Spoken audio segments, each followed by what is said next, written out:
We're back and discussing this important file of the Nile waters as Egypt continues to stand resolutely at the forefront of safeguarding the River Nile, grounding its position firmly according to the principles of international law.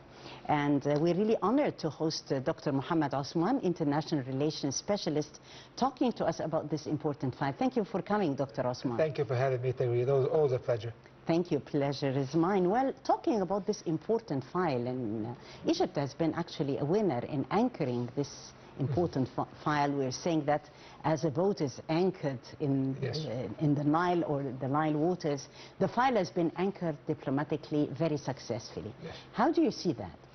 Well, again, thank you for having me. And I think that Egypt has always formulated this foreign policy with regards to a multitude of files, and especially when it comes to the Nile water, since it is a matter of existential significance to the Egyptian state and people within the premise of international law. Egypt has always anchored, as you just said, and I love this term, I'm going to use it more often in my future interventions, that it anchors its foreign policy on international law, its diplomacy on international law, because basically Egypt is a law-abiding country.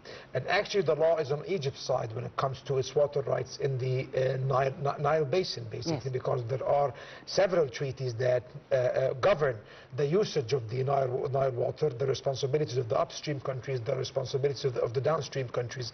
So Egypt, as a downstream country, is entitled to a larger portion of the Nile waters because we are much more reliant for our own existence and basic sustenance on the Nile water. And Ethiopia always pitches this very silly argument, and excuse my choice of terms here, that these are colonial era treaties. And when you come to think of it, the first treaty that was formulated governing the Nile waters was the 1902 treaty. Who signed this agreement?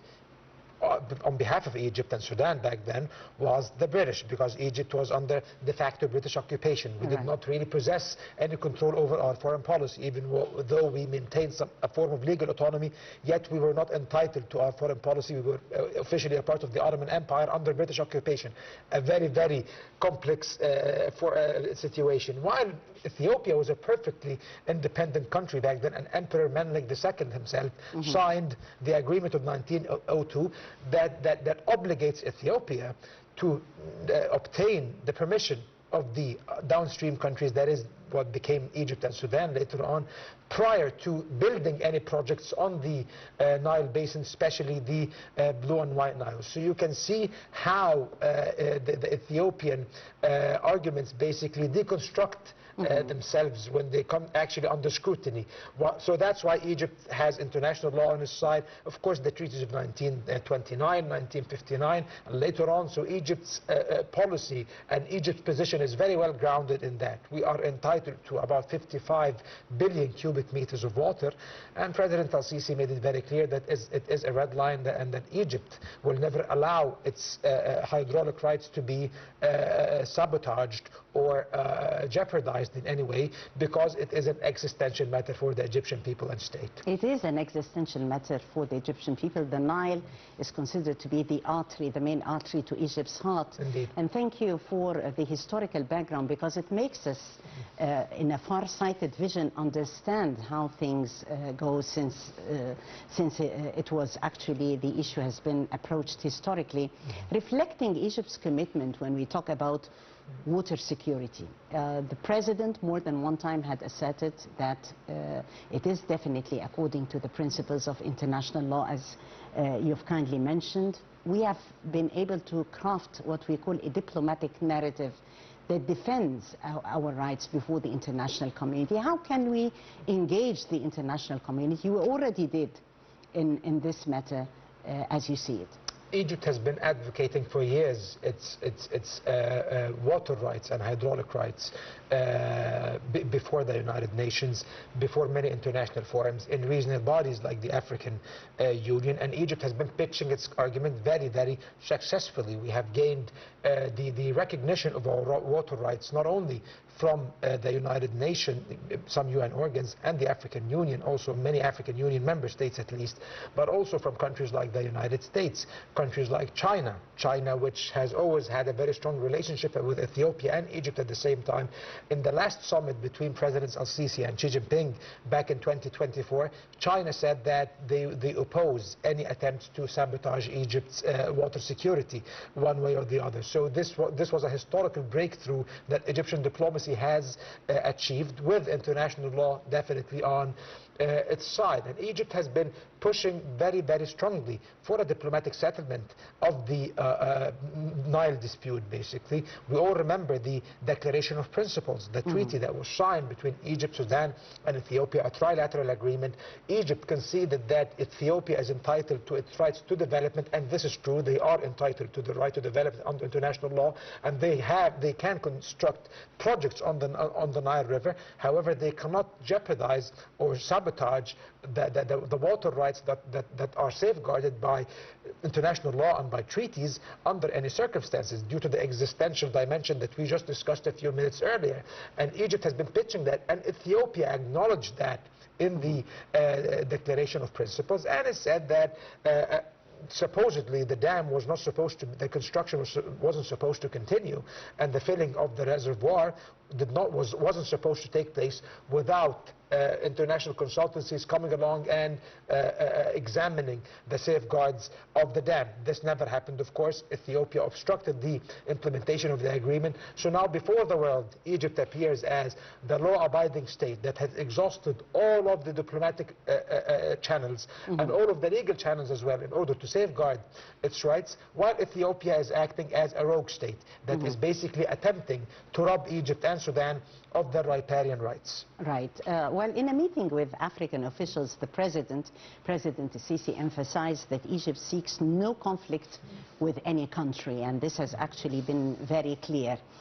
Well, his clear message had definitely highlighted that Egypt's historic and legal rights to the Nile waters must be fully respected, and that agreements regarding this use should be legally binding. So, as we could see, there is a correlation between our diplomatic narrative and securing the rights for water security as a whole. In what way are you seeing regional cooperation, Egypt opting for regional cooperation in a file which is considered to be very sensitive and existential, as you kindly said? I think that this last meeting President al-Sisi held in Cairo with these senior African officials, foreign ministers and senior officials of the African Union was a demonstration or a testament or an embodiment of that approach Egypt is taking with regards to its adherence to cooperation through regional channels. President al-Sisi was explaining to the African leaders present, or the senior African officials, that Egypt, of course, because Ethiopia always pitches the narrative that Egypt is an aggressor country, Egypt is a colonial country that used to occupy parts of the Nile Basin and attempted to invade Ethiopia. They do say that in their media, unfortunately, and also in their official discourse, and Egypt is a colonial power, and this was mentioned in their very provocative and offensive press release that was released by the Ministry of Foreign Affairs. So Egypt is trying to convey the actual message, the truth, that we are not that we are acting within international law, that we have no intentions to carry out any acts of aggression against anyone. However, at the same time, we will adamantly defend our water rights, and we will always pursue peaceful solutions to these disputes. And I think that President al-Sisi was explaining that to the African leaders. Many African countries now do understand and sympathize even with some of them the Egyptian position with regards to the Nile rights. Before President al-Sisi came to power, was elected in 2014, that wasn't the case. Ethiopia had African public opinion and official opinion, and also even international public opinion on its side. Now the equation has been reversed in many ways, and this is thanks to the very keen and very delicate diplomacy Egypt has adopted over the past 10 years that has achieved these results. And as far as I checked, our water rights are still safeguarded, and they have not been jeopardized despite the Ethiopian violations. And Egypt has made it very clear. Foreign Minister Badr Abdulati on more than one occasion said that Egypt will take all the measures international law guarantees to protect our water rights. And I do have absolute confidence in our ability to do so. Definitely, the Egyptian diplomacy has been very successful in crafting, let me call, so to speak, a diplomatic narrative that clearly communicates Egypt's security file regarding the Nile waters and Egypt's stance to the whole world. What could be done on behalf of the international community, in your opinion? And as you've mentioned, Egypt's top diplomat, Foreign Minister Badr Abdelati, had communicated this important narrative with countries all over the world. Yes. Egypt went to the Security Council, the UN Security Council, on more than one occasion. And we did pitch our case over there. And each and every time we were told, go back to the African Union and negotiate with Ethiopia. And we did just that, so that we can exhaust all of the diplomatic options on the table. And Egypt did indeed negotiate in a very, very hectic environment and non-cooperative environment with the Ethiopians that was basically full of maneuvering and non-adherence to the spirit of diplomacy and common interest. And at the end of the day, it resulted in nothing. So Egypt this time says, okay, negotiations are over. They have failed. The diplomatic track is at an end at the moment, unless the international community has something to say about it. And I think this serves to move the file forward and garner more international attention. Right now we see President Trump, who is very keen on settling many disputes. He claims that he settled an imaginary war between Ethiopia and Egypt, unfortunately. However, that never happened. The last war between the two countries was in 1874, if I'm not mistaken. President Trump definitely wasn't born back then. So, but however, he has a very deep interest in that, it seems. He attempted to settle the dispute during his first term. He did actually propose a very reasonable agreement, and Ethiopia agreed to it in principle, but at the final moment, minutes before the signing, the Ethiopian delegation just left Washington, which is basically an embodiment of the irresponsible diplomacy and policy of our Ethiopian counterparts, unfortunately. So now Egypt is trying to attract President Trump's attention once again, that this is a very pressing matter that could be a threat to the security and stability of the region. Definitely, if you threaten the riparian rights and the water rights and the existential rights of a country like Egypt, Egypt will be entitled to take the necessary measures in order to safeguard its own national security. Right. So at the end of the day, the Americans do understand that. So maybe the Americans will try to pitch something, and maybe the United Nations will try to propose a proposal. Who knows? Yes, it's existential, as you've kindly mentioned, Dr. Othman. And this successful diplomatic narrative has worked actually on more than one level.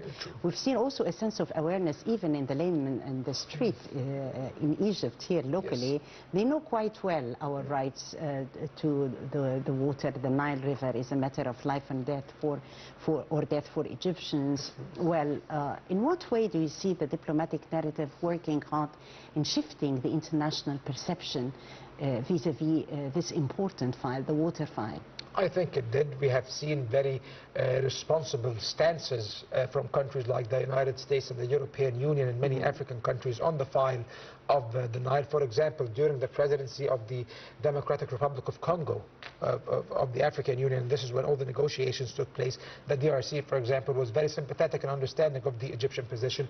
We also see how Sudan now is firmly on the side of Egypt, because now they are on the receiving end of the outcomes of the irresponsible riparian policies of Ethiopia. We have seen when the Ethiopians decided to open the gates of the reservoir without coordinating with Egypt and Sudan, we have seen these massive floods in this already war-torn country that was being devastated by civil war. They had also to cope with a man-made humanitarian natural disaster that caused the death of hundreds and displaced tens of thousands of people when these villages were flooded by these flash floods caused by this lack of coordination between Ethiopia and the downstream countries, Egypt and Sudan. So we see Egypt is successfully marketing its position, that many countries are sympathizing with the Egyptian viewpoint, and it is the hope that the international community will pay more attention to this emerging issue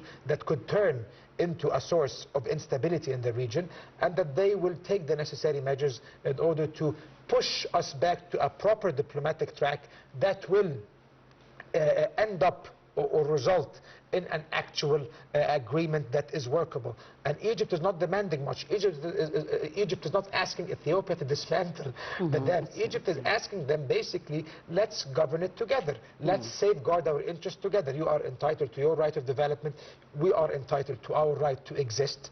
And let's try to coordinate these rights together and come up with a workable arrangement within the spirit of African brotherhood, basically. Yes, definitely. Unilateral actions that Ethiopia is putting on the table definitely threaten regional water security. In what way do you see the future vis-a-vis the Ethiopian way of doing it or playing it unilaterally, in your opinion?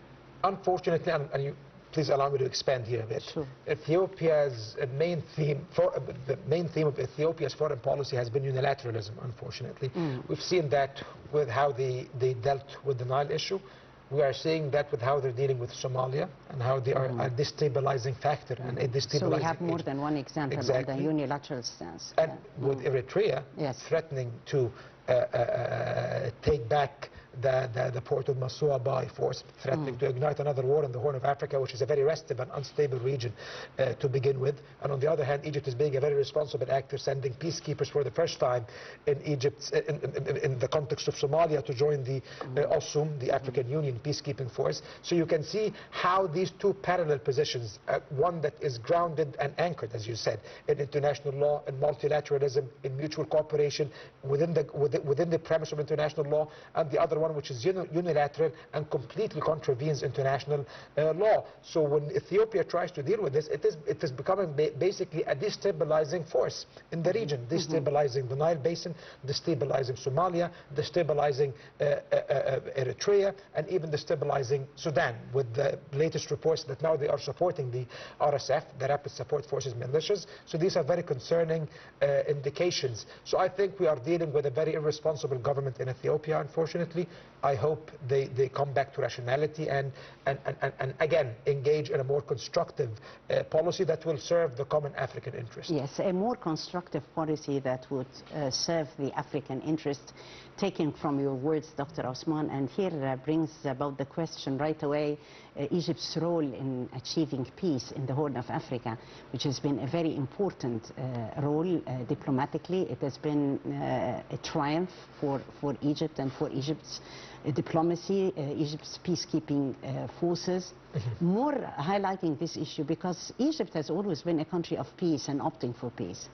Yeah. Again, I'll go back to history because I love history and I have to bore you to death with my history lessons. Historically, in the Horn of Africa, Ethiopia, unfortunately, at least since the 1970s, has been a very destabilizing agent in the Horn of Africa, as opposed to Egypt, for example. Egypt has invested heavily since Somalia's independence in 1960 in the prosperity of this country, in the stability of this country. And unfortunately, Ethiopian meddling led to the collapse of the state in 1990 eventually. The countries, of course, went to war about twice, once in the 1970s and also border skirmishes in the 1980s. And even after the collapse of the state, Egypt was part of the UN force at the beginning of the deployment of UN forces after the fall of Siad Barre and his government in the early 1990s. Then the UN forces left. And again, Egypt is coming back right now under the banner of the African Union to help the Somali government and the Somali national government in their attempts to reassert control over their national territories, to combat terrorism, to combat human trafficking, to combat piracy. So Egypt is investing in the welfare and the defense capabilities of a country like Somalia. On the other hand, what is Ethiopia doing? Ethiopia is illegally occupying Somali territories at the moment, investing in secessionist non-entities, non-recognized entities like Somaliland, for example, attempting to take or get a foothold on the coast of Somalia illegally without the consent of the Somali national government. It's as if they are investing in the partition of Somalia. And of course, we will never forget the all-out Ethiopian invasion of Somalia in 2006 that led to much destruction and havoc in a country that has been already wrecked by civil strife and civil conflict for over 30 years, I guess, or 35 years now. So we see how Egypt is being a very responsible actor here. We see how Egypt is investing in stability, not only in Somalia. Egypt has a very constructive relationship with Djibouti. Egypt has a very good relationship with Eritrea. Egypt is investing in the stability of Sudan, supporting the political solutions and supporting the diplomatic track in order, as part of the quartet, which includes Egypt, Saudi Arabia, the United Arab Emirates, and the United States, in order to achieve a sustainable peace in Sudan, while supporting the legitimate government of Sudan and the legitimate armed forces of Sudan. On the other hand, Ethiopia, again, is reportedly investing in instability and further pandemonium in Sudan, unfortunately. So fortunately, Egypt is a very responsible actor, as it has always been throughout its history. And Ethiopia, again, is acting more and more like a rogue state. Yes, well, Egypt is always resorting to international law in the management of the Nile River file, rejecting unilateral actions, of course, as Dr. Othman had mentioned, that could negatively impact the downstream countries. And this is a very important focal point. While we are talking about this important file, we are talking about setting a standard for regional leadership on behalf of Egypt, having a very important equation, principled diplomacy, and again, legal rigor. Yep. So how do you see this equation? I guess it is a very successful equation that would lead to results that we actually deserve, I mean. Well, legal rigor and principled diplomacy complement one another. They are not in any way mutually exclusive. You cannot really speak about any principled diplomacy without it being principled in actual laws, in international law, basically. So Egypt bases its entire argument while dealing with the Nile Basin, the Horn of Africa, the Red Sea, on international law. So when Egypt speaks about the riparian rights or the water rights, it is grounding all of its arguments in international law, in established treaties, including the foundational treaty of 1902 that Ethiopia itself ratified. They are bickering now over the translation and saying, no, it was not translated properly to Amharic, which is not true, by the way. And on the other hand, and also when it comes, for example, to the security of the Horn of Africa, Egypt is defending the sovereignty of the countries of the Horn of Africa, primarily Somalia, resisting and opposing partition, opposing any duality of power, opposing any jeopardizing or sabotage of the role and the integrity of the national government in Somalia, for example. So Egypt, all of this is anchored within the principle of sovereignty, which is safeguarded by international law and by the UN Charter. So Egypt is anchoring its entire policy in international law, and this is what makes Egyptian diplomacy a principled diplomacy, Taghreed. Yes, definitely. Dr. Othman, as you've mentioned, Cairo's diplomatic engagements and anchoring this important political and diplomatic narrative is extending beyond the Nile Basin. We've seen that the Ministry of Foreign Affairs has been involving actually key global partners in order to foster the sense of understanding on the Nile issue. The adherence to international norms and how, Dr. Othman, it has been now quite clear for everybody, this sense of explanation that you've just mentioned, Egypt's prudence and, let me say, strategic foresight in defending the Nile.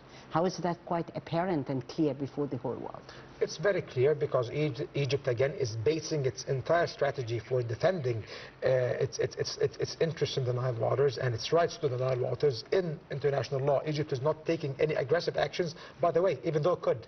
Egypt is the most powerful country in Africa. Egypt has a much stronger network of alliances, east and west, than Ethiopia, for example. Yet Egypt chooses to be a responsible actor, chooses to be an agent of stability, while not foregoing its rights at the same time. And this is something that we have to admire about Egyptian diplomacy and Egyptian foreign policy. Why does Egypt enjoy the confidence of all of its partners, despite these partners being sometimes on opposing ends or being enemies? We have a very strong strategic relationship and historical relationship with the United States, for example. And at the same time, we have a very deep strategic relationship with Russia, for example, on the other hand, and China, for example. Why? Because Egypt is a valued partner. Everyone respects Egypt. When someone respects you in the international community, this has its own value of itself. And why are we respected? It's because countries have their confidence in us that we will never be an agent of instability, that we will not be, because if you're an agent of instability, you're threatening the interests of others. Neighboring countries. And basically, yes. so Egypt has never been that. So that's why it has been demonstrated in a very crystal clear way how Egypt can act responsibly without foregoing its own foregoing its own rights. And also at the same time, it is at an era where many countries, unfortunately, are basically completely ignoring and abandoning international law. We have seen how Israel conducted itself in Gaza and in the region. We have seen how the war in Europe is going. We have seen how each and every prominent country in the world is basically at least applying international law selectively.